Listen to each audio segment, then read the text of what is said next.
This is Ian Cameron for Sportsbook Review with your NCAA Tournament Play of the Day for Sunday, March 26th, taking place in Elite 8 tournament action. 4 and 2 as of this recording with our Tournament Play of the Day videos, recommendations. We'll see if we can keep it rolling on Sunday. We're going to go to the first of the two games taking place on Sunday, an all-SEC matchup taking place 2:20 p.m. Eastern, 11:20 a.m. Pacific, Sunday, March 26, South Carolina Gamecocks, Florida Gators. Florida, a 3-point favorite, total 135. You can find those numbers currently at uwager.eu between South Carolina and Florida.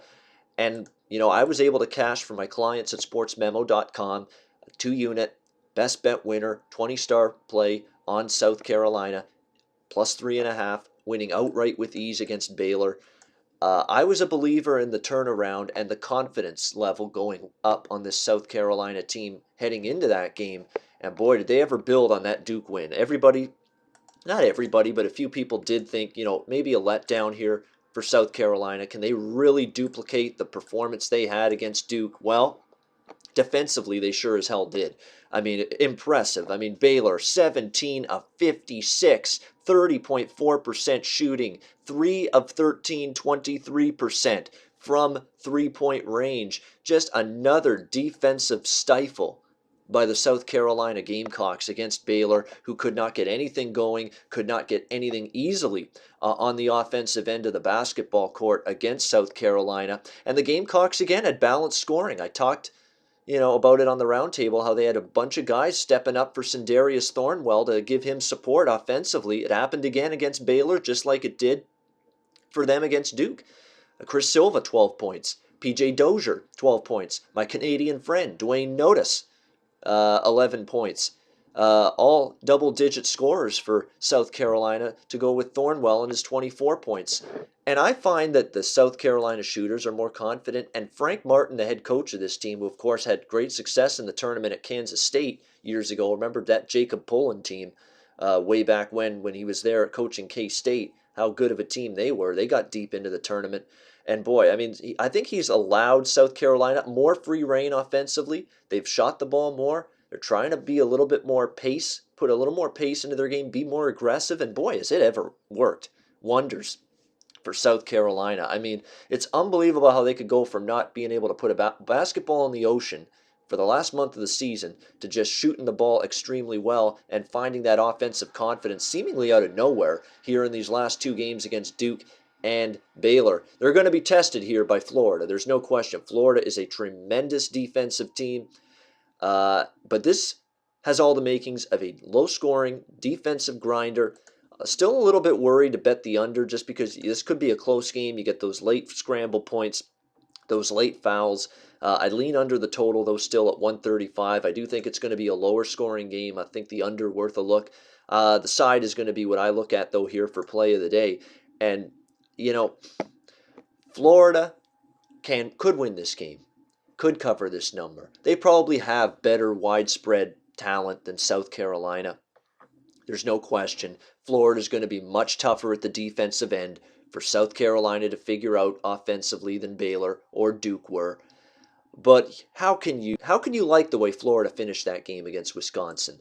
It was an abomination. It was an absolute abomination, and it's an absolute worry for me in terms of wanting to lay 3.5 points here with Florida in this game. Once they got up by 9 or 10 against Wisconsin in the last 4 or 5 minutes, it became sit on the ball, work the shot clock, run pedestrian, no ball movement, no player movement on offense. Let's just sit on this lead, jack up a poor shot, and just hope we hang on to this lead. It was a pathetic display by Florida, really, and it could have and maybe should have cost them that victory, and nearly did.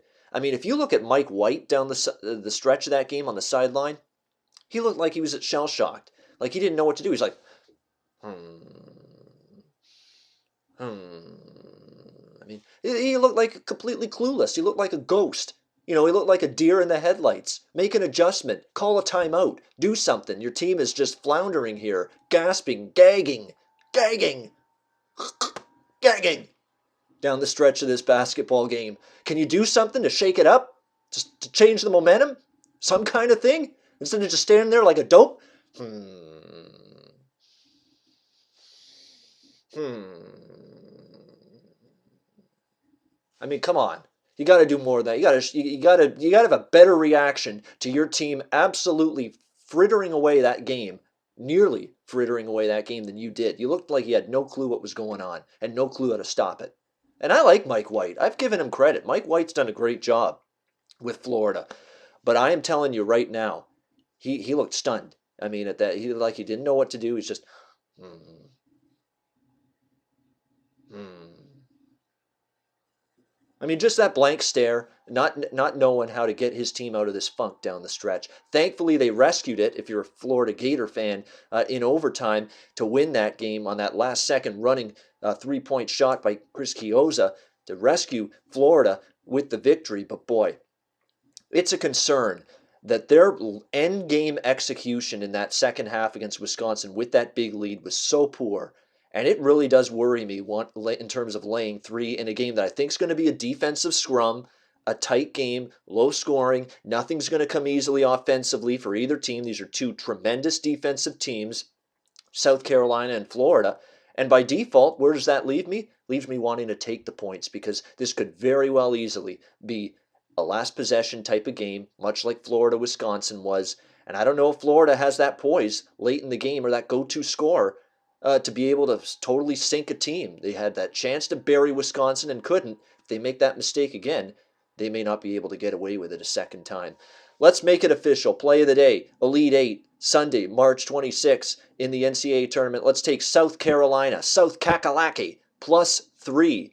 That is rotation number 721. South Carolina +3 against Florida. I think Florida's going to get everything they can handle and being tough to win this game at all, let alone win it by any kind of margin. South Carolina +3. Play of the day, Elite 8 NCAA tournament action for Sunday, March 26th. All right, that'll wrap it up. I'm Ian Cameron for Sportsbook Review. Make sure you're checking out sportsbookreview.com every day for the latest live odds, articles, videos, sportsbook rating guide, and visit uwager.eu. Get signed up there at uwager.eu which will help Sportsbook Review keep delivering quality, free sports betting video content on a daily basis. All right, I'm Ian Cameron for Sportsbook Review. Until next time, enjoy the games and good luck.